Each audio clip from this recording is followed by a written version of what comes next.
All right, so we're back here continuing our ninth annual Couch Coach Live NFL preview, and today we're gonna discuss the Chicago Bears, aka the Monsters of the Midway. We got our guy Jacob Christner. What's going on, man? How you doing? Not bad, but let me say this part right now. There is nothing less intimidating than LeBron James going through the tunnel in a mask. Yes. So I mean, every part of that opening was awesome except the LeBron James in a mask. So you need to change that up. You know, it's actually a good thing because it's funny when you think about it. It's like you remember the time period.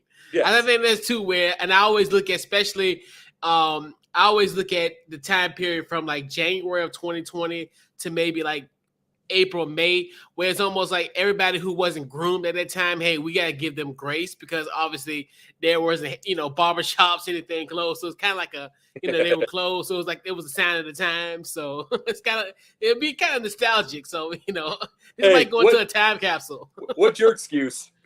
I keep it this way. I tell you, I want to say probably, I think barbershops started opening up like in June of 2020, right around that time. And I'm telling you, when I was doing shows, it was rough. But hey, that's how it happens. But I tried to get a beard like that, it hurt. I once tried to do Walker, Texas Ranger for a Halloween, for my final Halloween, and the beard hurt so bad it literally bled on one side. And I had to shave it. Oh wow! I get thick hair. Yeah. So we definitely got to get into the monster of the Midway. So a lot has happened in Chicago. Thanks, obviously the stadium, everything that's just going on with all that's considered. And then just Jake, your thoughts on the Bears just as far as the offseason, and then what do you deem as the team's biggest acquisition? That's tough to say because, I mean, by itself, there is a lot of change. For one big thing, they got the brand new coaching staff.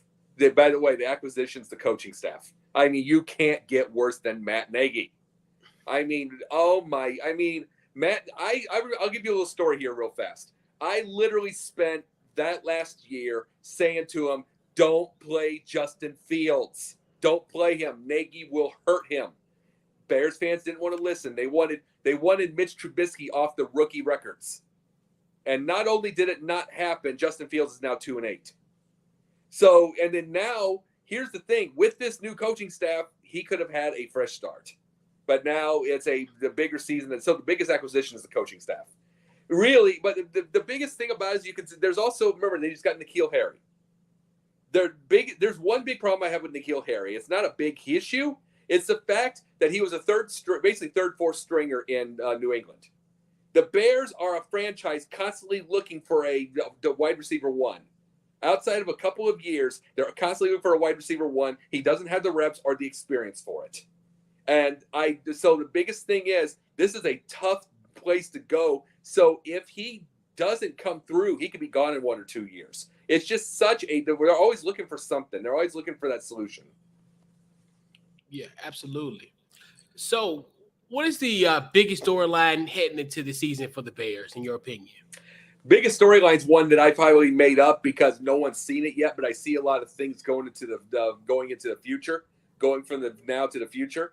It's the fact that a 0-0 Fields would have a fresh start with an newer offense and a chance to go 4-13 like the ESPNs and everybody are predicting.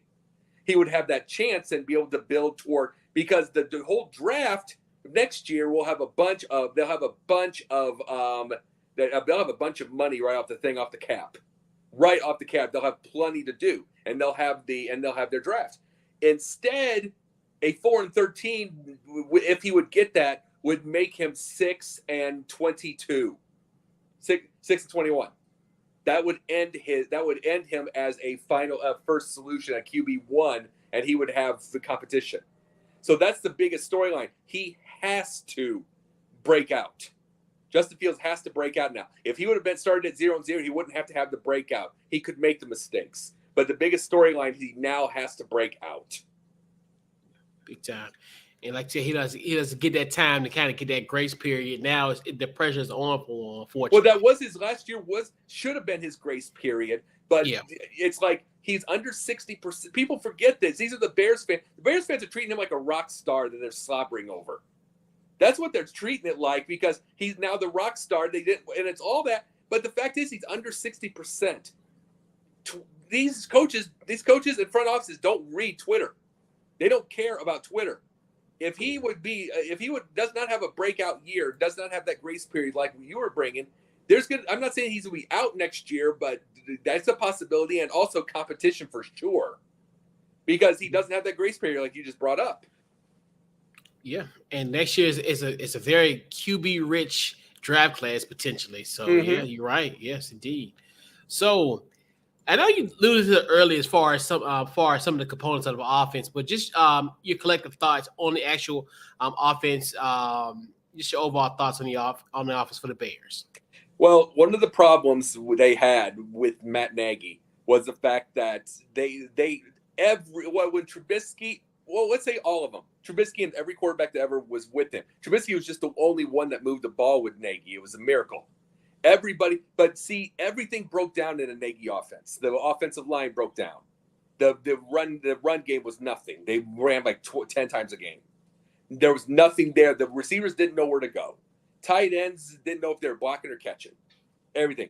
The greatest thing that the offense has now is at least there's going to be some competency in knowing. That doesn't say they're going to have a winning season, but at least they have a competency in knowing what's going on. That's the first step of the outlook. Second of all, there's going to be a run game. They're going to use Montgomery. They're going to use Khalil Herbert. That's a big help. The biggest problem, like I said, Fields does not have the grace period that Bears fans think. I mean, and plus the fact you've got a guy like Luke Getsy who had Aaron Rodgers. He's not going to want to wait after he had Rodgers all those times. But the biggest thing also, they really don't have a wide receiver one. They have like 4 WR1s, 4 of them. And that's the biggest problem they have right now is who is it? Cole Kmet's going to have a breakout year, I believe. But those are the outlook in the offense is there's going to be some struggles at times. There's going to be, but at least it's going to be competent finally. Yeah, absolutely. So let's talk about the other side of the ball. Let's your thoughts on the defense. I've been a fan since '84, so that's been our. One of the things I'm glad to have is Quinn.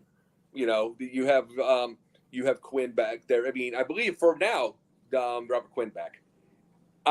One of the things I liked last year was a pass rush. The pass rush was legit. With the way that they were going I thought that you were going to have a chance to beat the sacks record of 72 back in '84 the first 3 or 4 weeks. Then it slowed down and it became normal again, you know. But I loved last year's pass rush. The problem was they had no backfield. I mean, they've loaded up on corners and safeties this year. So they only had their defensive coordinator 1 year. That was the big thing. Then they switched him up. I was interested in finding out what that guy, the previous guy, I have to come with the name for a second, but the previous guy would have had it for the coverage game from last year. You know what I mean? If he would have come back this year, I was interested in finding out what he would have had on coverages because I was incredibly happy with his pass rush.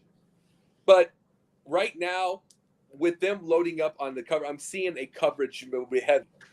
I'm seeing coverage heavy like a couple of years ago. You know what I'm saying? Yeah. So I'm seeing that coming up a little bit since they've completely loaded up. So overall, I think it's still going to have a pass rush, but I can see it better coverages. And I can see Eddie Jackson breaking out. Okay. And also, we know that the schedule was released in May. And I know you think, and I always just say a game circled on the calendar. So you got 2 or 3 potential that you got circled on the calendar? Oh, God. I never put the Packers. I'm the last person on earth outside of 60 and 70-year-old men who remembers the Bears dominating them. It hasn't happened for 30 years. No, I never put the Packers. Circle is game 1 for one thing. That's game 1. That's the 49ers because that could possibly be Fields and Lance. And that could either be a disaster or fun. Like a lot of fun, kind of like an arena league. If those two go at it, that could be awesome to watch. Number 2, there's an Arizona game There's an Arizona game coming there, and you got to realize I think Kyler Murray he drops off. I think Kyler Murray drops, but he's still going to have his scores, and that could be fun. There's going to be that right then and there. And oh crap, just put Packers. We'll see what they do. See, really, the biggest thing is it has ceased to be a rivalry to me because I'm the last of my generation to remember when they dominated them. The Bears have won 12 games in 30 years. So, it's hard to say that, but we're just going to have to say the Packers. We'll see if it changes around eventually. Hey, so I got to ask you and countless of others as well. I'm going to ask you the $60 million question. In 2022, the Chicago Bears will finish. I'm going to say, just because the wide receivers are I'm going to say a lot of close losses, the same, 5-12, 6-11.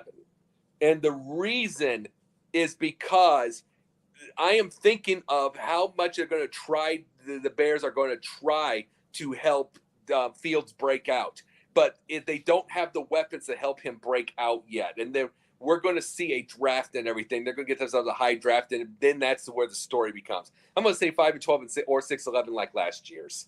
It's just they're just going to have a lot of close. I think the defense will be fine, but I think there's just going to be a lot of close losses.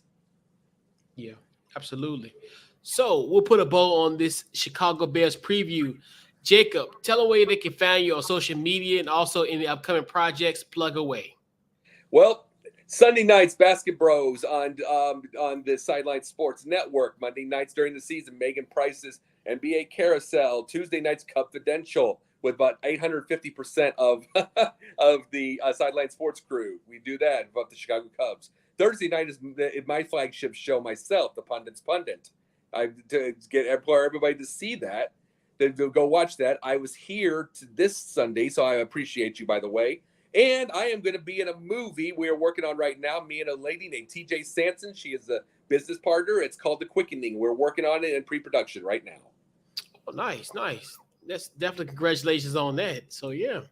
We're working on things, so everything's coming together. And plus, I'm working on a couple other possibilities, so we'll see. Okay, good. Yeah, definitely. Once again, appreciate you, Jacob, for coming on and previewing the Bears. We're definitely looking forward to see you guys in week 6 on October the 13th when my beloved Commanders come to Soldier Field, and definitely looking forward to that on a nice Thursday night in Chicago. Here's what I say about this. When you guys are the Redskins, I hated you, and the reason is because. Since I remember I'm from 84 to all the way up. Oh, yeah. Other than the 84 and 85 years when the Bears curb stomped them, the Redskins those years killed the Bears every year. They found a way to beat the Bears every year in some which way. I thought the Bears had a chance in 2019 when they beat them, because I was saying in my head the Bears are going to have something big because they beat them finally. Finally, they beat them, and they beat them on the road, but it wasn't meant to be. But I was wrong on that. But beating Washington, now the Commanders, beating them, it has been a chore for 30-some-odd years. So we'll just see what happens with the name now. Yeah, I know, right? But yeah. So definitely, once again, appreciate you, Jake, for coming on. And it has been a pleasure. Yes, indeed. So this wraps up the Bears preview. Catch you guys on the next team. And